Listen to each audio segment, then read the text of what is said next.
السلام علیکم۔ What's app میں حال ہی میں ایک فیچر کا اضافہ کیا گیا ہے۔ اس فیچر کی وجہ سے اب یہ ممکن ہو گیا ہے کہ گروپ کے ایڈمن کے علاوہ کوئی اور شخص، گروپ کا کوئی اور ممبر گروپ میں کسی قسم کی کوئی چیز شیئر نہ کر سکے۔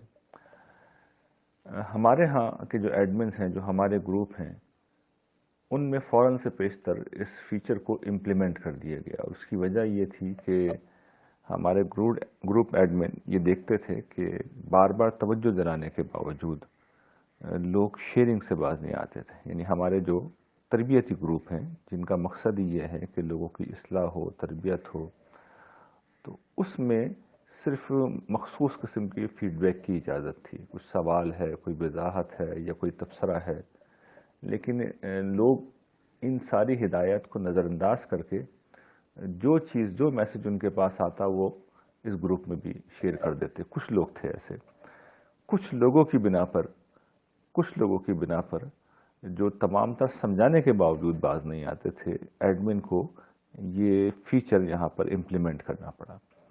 یہ ایک سادہ سی مثال ہے جو ہمارے قومی مزاج سے ہمیں آگاہ کرتی ہے، بالخصوص اہل پاکستان کا۔ آپ یہاں پہ دیکھ لیجئے، اور میں نے اس پہ ایک تفصیلی آرٹیکل بھی پچھلے دنوں لکھ کے یہ بتایا تھا کہ قوانین کی ایسی بھرمار ہے یہاں پر، ایسی بھرمار ہے کہ کچھ حد نہیں ہے۔ اتنے ضابطے، اتنے قاعدے، اتنی باریکیاں، اور وہ سب کیوں ہیں؟ وہ سب ان کی ایک بڑی اہم وجہ یہ ہے کہ ہمارے ہاں لوگ قانون کی پابندی کرنے یا اخلاقی طور پہ اصولوں کی پابندی کرنے کے عادی نہیں ہیں۔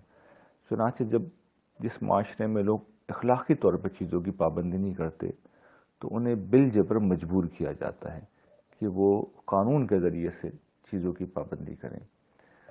یہ ایک بڑا بدقسمت رویہ ہے۔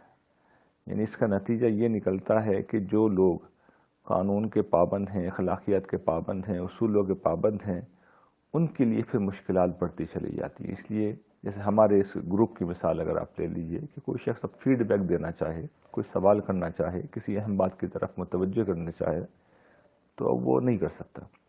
اس کی وجہ یہ ہے کہ گروپ میں ہر قسم کی شیئرنگ پر پابندی لگ گئی ہے۔ اب اس پابندی کا مقصد یہ نہیں تھا کہ لوگوں کی زبان بندی کر دی جائے، لیکن کچھ لوگوں کی وجہ سے پابندی لگانی پڑی جو کسی صورت میں بھی باز آنے کے لیے تیار نہیں تھے۔ ایسا نہیں تھا کہ وہ شرارتی لوگ تھے یا چاہتے تھے کہ کوئی گروپ میں خرابی پیدا کریں، بس ان کی عادت ہے، اور اس عادت سے وہ باز آنے کے لیے کسی طور پہ بھی تیار نہیں تھے۔ اور اس کا پس منظر کیا ہے؟ لوگوں کی تربیت نہیں کی گئی۔ ہمارے ہاں لوگوں کو یہ سکھایا نہیں گیا کہ سیلف ڈسپلن کیا ہوتا ہے، اخلاقی طور پہ چیزوں کی پابندی کرنا کیا ہوتا ہے، اخلاقی طور پر حساس ہونا کیا ہوتا ہے۔ تو یہ ایک بڑی المیہ والی بات ہے، بڑی المناک صورتحال ہے۔ ہمیں اس کی اصلاح کرنی ہوگی۔ جب تک ہم اس کی اصلاح نہیں کریں گے، ہمارا معاشرہ، ہمارا وطن، جس کی آزادی کا ہم جشن ہر سال مناتے ہیں، آزاد نہیں ہو سکے گا۔